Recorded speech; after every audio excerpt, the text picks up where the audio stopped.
Hey Watch fam, I hope you're all very well. It's been some time again since I last posted, saying that I did record a video a few days ago. It must have been 4 or 5 days ago now. Actually, it was last Sunday. For some reason, it wasn't a particularly long video. It was maybe 10-12 minutes. It was more of a sort of, update, show you guys I'm alive. I thought, I'm not super tech savvy, right? Even though I've worked in tech for a few years, I'm more on the commercial side. That's what I do.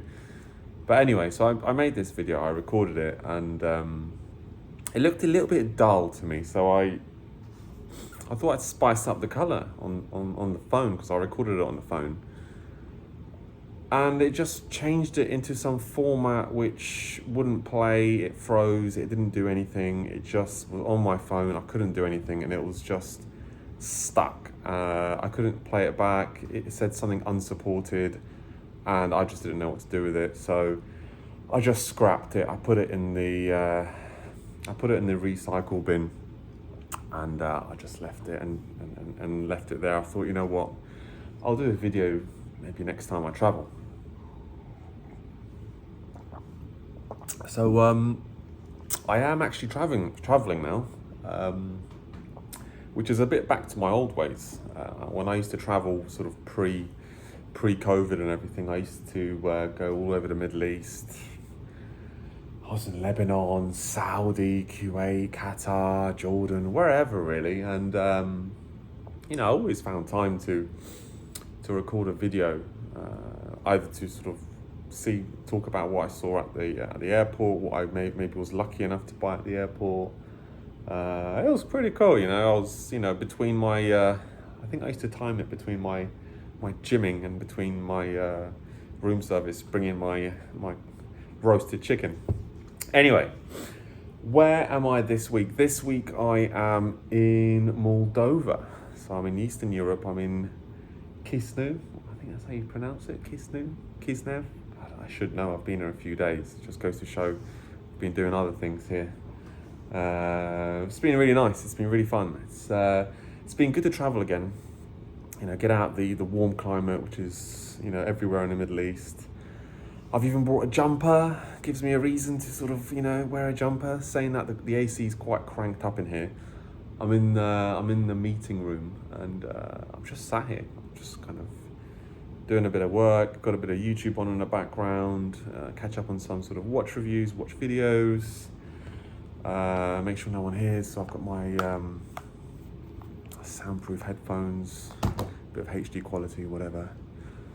And yeah, from time to time someone comes to the door, they want to have like a private phone call or discuss probably something urgent, but because the guy from abroad is visiting, people just leave me to it.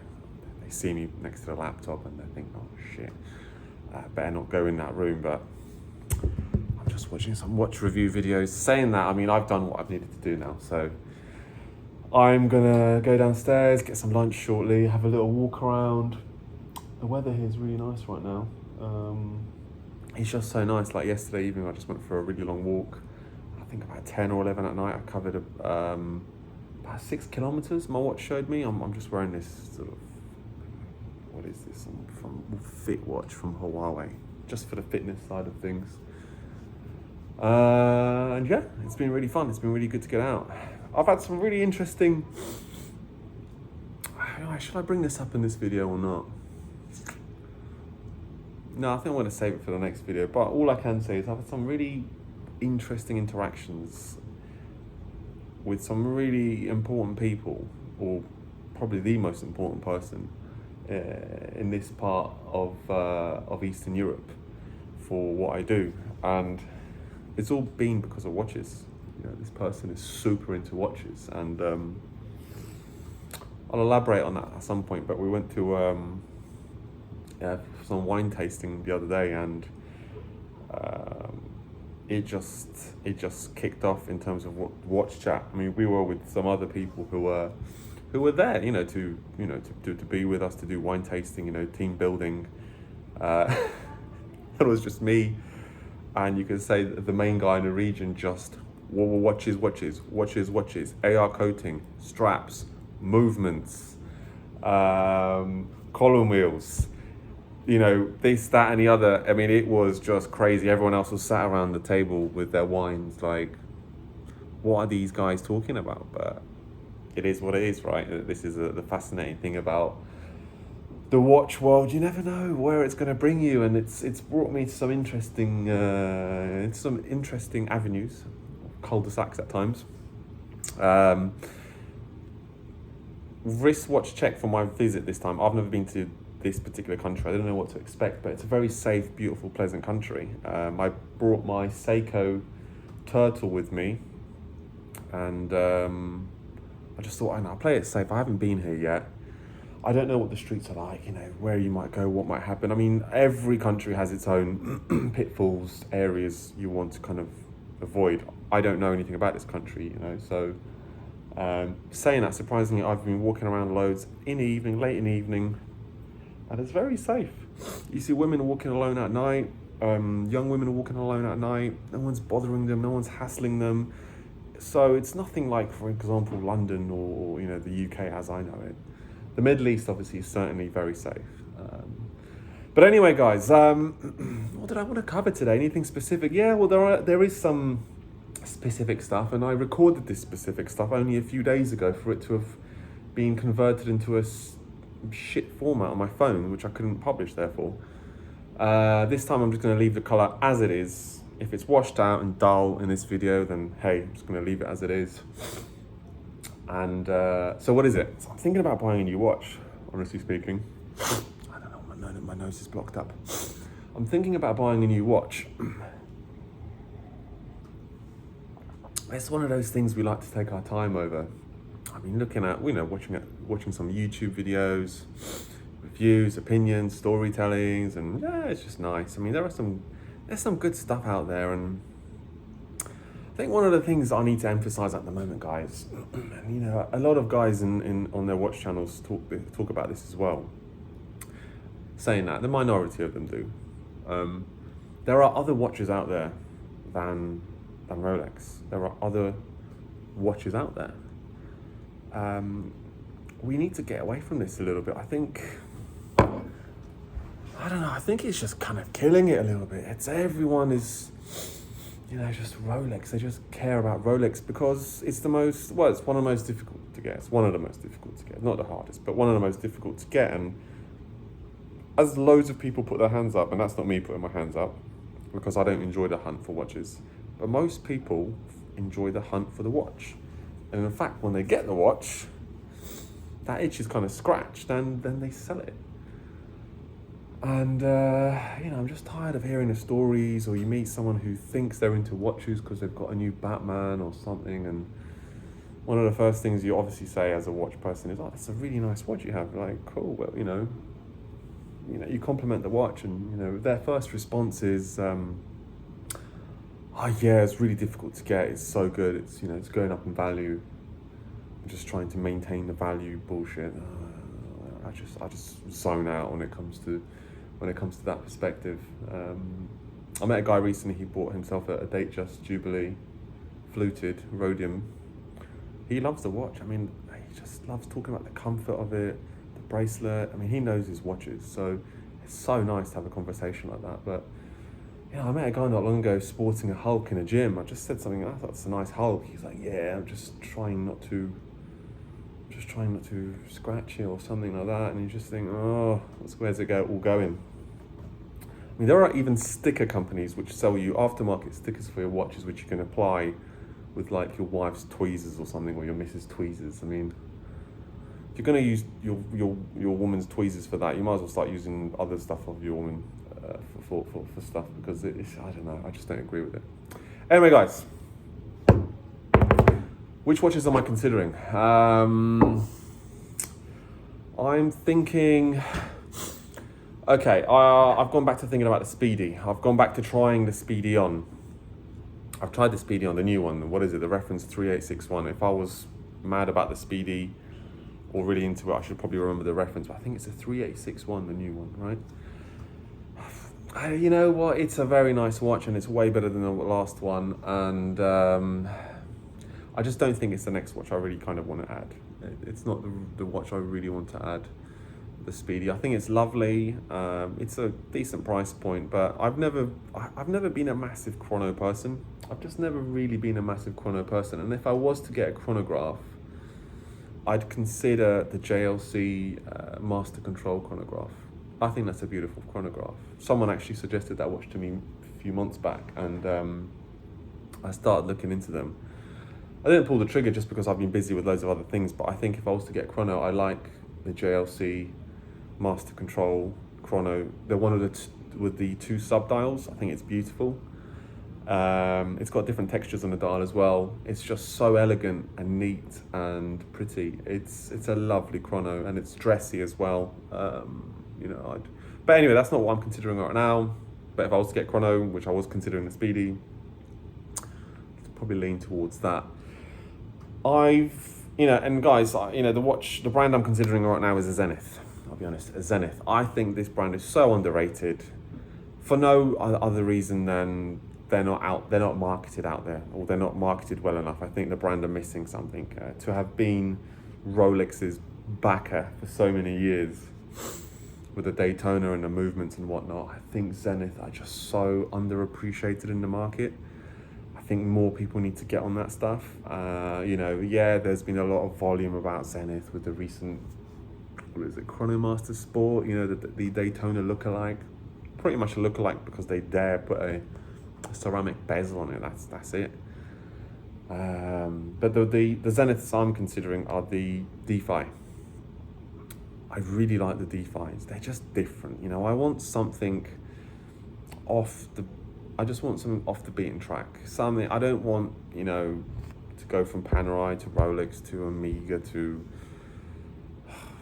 whatever. I just want to go for something different. Something that makes me smile inside. Truth be told, I talk about Rolex, but I bought that no date sub a few months back. I've worn it quite a few times. Lovely watch, but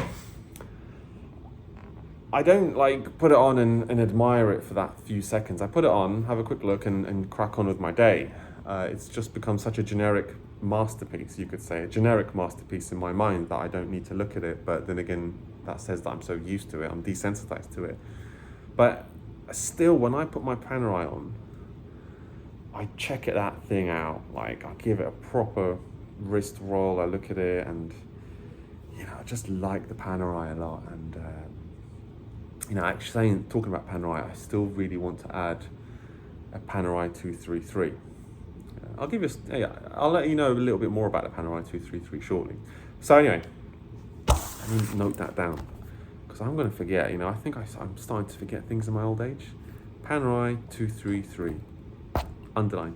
Done. Okay, I can't finish the video until I've spoken about that as well. So I started with the Zenith. I've never been a skeleton guy in watches. I think the all AP skeletons look disgusting with the gold. I think they look like cheap knockoffs. I don't like skeleton or tourbillon. It doesn't really do it for me. Sorry, just me.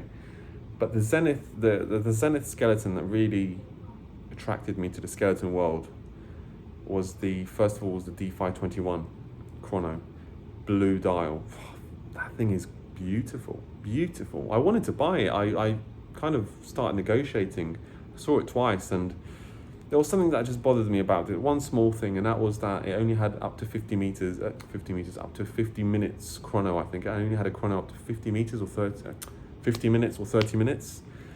And even though it was a super amazing chrono, thumbs up, amazing technical achievement, it was a loud chrono. I mean, yes, 1/100th of a second accuracy, but it was a loud chrono. It was great. I mean, it looks beautiful. 42 on the strap looks awesome on my wrist. That 42 on the strap looks amazing. And I still haven't discounted that Defy 21. I really haven't, but I've been checking out the Defy Classic skeleton a lot. I like it because it's a time and date. I wish the Defy 21 had a date. I really do.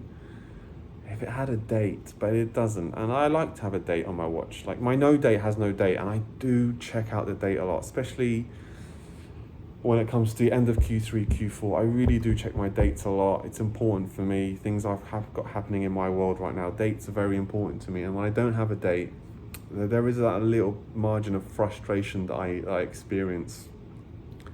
So whilst the no date is the most beautiful out of the subs in my opinion, it's just having a no date sometimes pisses me off. I like having a date. So yeah, the Zenith Classic skeleton has a date. It's a lovely. I mean, the whole package is really nice. An integrated bracelet, although I prefer it on a rubber strap. I would get it on a rubber strap. The dial is gorgeous. The skeleton, I think Zenith know how to knock a skeleton dial out of the park. They know what they're doing. I've looked at some other skeletons from other brands. It never attracted me to it. The Zenith one does.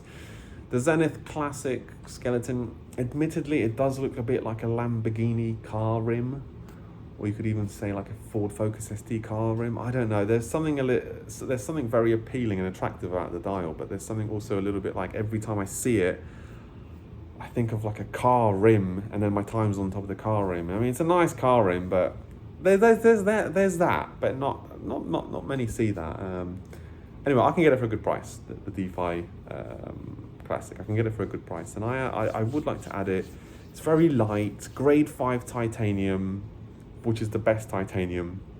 Why not? So I've kind of said no to the chrono world right now. I don't really need a chrono. If I was to get a chrono, I would look at the JLC Master Control chrono, the 2 sub dial. I think it's called the Master Control. It's definitely a JLC. It's beautiful. Or I'd look at the Defy 21. That's a fantastic chronograph, super special. I wanted something a bit simpler, something lighter, something off the beaten track. So I am wanting the Zenith Defy Classic right now. I'm really close to, I think, pulling the trigger on this one. I'm really close to doing it. So guys, don't be surprised if I post a video with a titanium watch in the next week or so. Don't be surprised. I mean, saying that, am I basically in my mind saying I'm getting it, and I'm that's a dangerous way to say it, right? It's a good price, and why not? I mean, I won't lose much from it. I mean, I'll be buying it almost like 45% off retail, 50% off, 45% off retail, so it's okay. So yeah, I flew to Moldova recently via Istanbul, and I was leaving Dubai, and I've been on a hunt for a Panerai 233 for a while. It's a discontinued watch, the Panerai 233. I think it's beautiful, the Panerai 233. In fact, I was choosing between the Panerai 233 and my 1033 when I was buying them, and I went for the 1033 because I wanted the blue dial. I wanted everything about that watch. I've wanted it for a while. But the 233 really was stuck in there. It's beautiful. It's a little bit smaller than the 1033. It's a little bit more wearable at times. But I said I will get that watch one day. So anyway, all in the Middle East, everywhere discontinued, 233. There are 2 versions, by the way, the dot dial and the AM/PM dial. The dot dial is the more collectory one, a bit older, and the AM/PM, the new ones. I don't care. Even though the dot dial is a bit nicer, but whatever. So yeah, I was leaving Dubai. I was at the airport. I went to the Panerai section, and they had a 233, and I was really surprised. And usually, duty free, and airports tend to be a bit cheaper, but they had a 233. I had looked at it, I checked it out, and I really liked it. But we just couldn't get the price right. Not only that, it wasn't in perfect condition. It had hairline marks all over it. You could tell that it's been tried on many, many times. And it had hairline marks on it. Not many marks, but this one had like a small dent on it. And I was really wrestling with the guys. I was like, guys, not only are you pretty much the same price as the boutique online price or Panerai online price, but damaged goods. Like, let's get 30% off this. I mean, come on, you guys are duty free. Let's get 30% off. I'll buy it right now. No, sir, stuck in the system, blah, blah, blah. I mean, this was a 7 a.m. flight I was taking. So, no, was it 7 a.m.? No, I was at the airport around 7 or 8 a.m. So, I guess the main heads weren't there yet. But anyway, bottom line is they send their watch back if it doesn't sell after a while. So it's not their business. I was on that flight. I was thinking, 233, damn it, brand new, discontinued. It's like trying to find a discontinued new, I don't know, stainless steel Daytona, although I get it, it's not as grand, but you know what I mean. I get to Istanbul airport. First thing us watch people do, let's be honest, we get to airports is, I'm starving, forget the food, where's the local watch shop first? Because you need to see it, right? Except this time I was so hungry, I really needed to eat, but I needed to know that I was going to a watch shop after I eat. So I did find a watch shop. I saw it. I forgot what it's called. Timepiece something. Had my food, some 3 kebabs all in straight away. I was so hungry. Just about finished my water, and I was like, got my little travel case, and I'm going to the watch shop just to browse. You want to walk in casually. You don't want to walk in out of breath, like, showing that you truly are desperate to buy a watch if it's there. You just want to walk, you walk to the watch shop very quickly, and then you sort of calmly walk in like, oh, new, I've never seen in a watch shop. You start looking around. I went to the Panerai section, and they had a 233 again. Brand new 233. We start talking about price. The guy's saying 11,000 euros. I'm saying, wow, let me see the watch. This watch had, again, hairline marks on it. I don't mind hairline scratches. It's fine. I don't mind hairline scratches. But, why is it not in the most perfect of conditions? It's just obviously been tried on a lot. So we start negotiating price. He's 11,000 euros. I'm like, look, I'll be honest. I can probably get this for about 8,000 euros. We need to do something. He then comes to 10,000 euros, and blah blah blah. I didn't want to spend too much time negotiating, wasting time.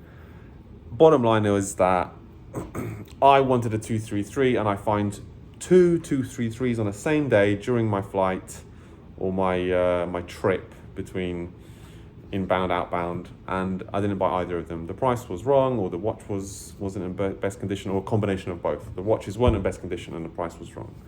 But damn, is that a good looking watch. And I will buy the Panerai 233 at some point when I get it at a good price.